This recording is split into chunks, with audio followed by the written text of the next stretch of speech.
This bubbling, fermenting container of juice right here has absolutely nothing to do with saltwater aquariums. Or does it? One of you guys asked me the other day, when is a good time to put corals and fish into your aquarium? And much like making that container of mead over there, the main idea here is nothing good happens fast.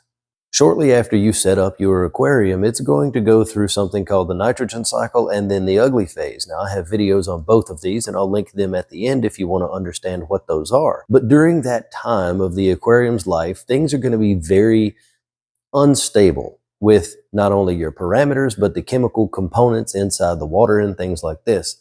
And in some cases, if there's a sufficient enough amount of ammonia or other things in the tank, it can even be toxic to animals, and fatally so if in high enough quantity.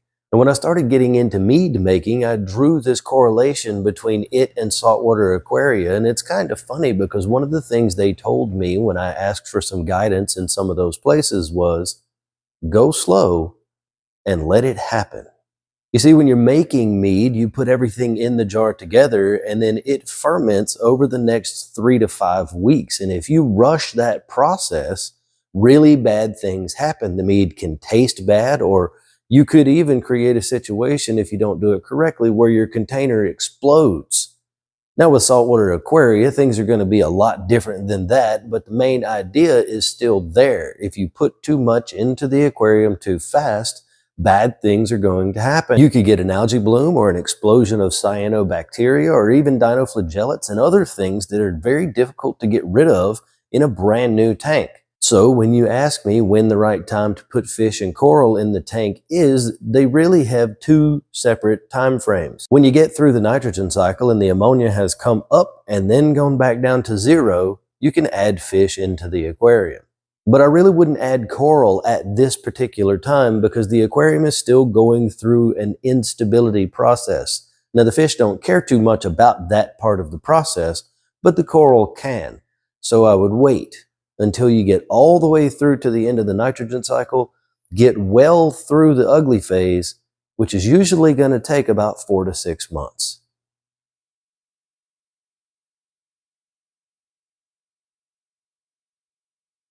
And then you can start adding some coral, but don't go too fast.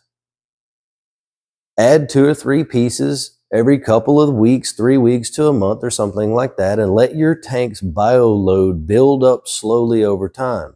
That way, you don't end up with a problem like mead all over the floor. Whew, man, I really got to clean up this freaking skimmer. This thing, I tell you what, the power went off last night, and my skimmer is absolutely foaming everywhere underneath the tank. What a mess, man. This is going to be terrible. Jeez.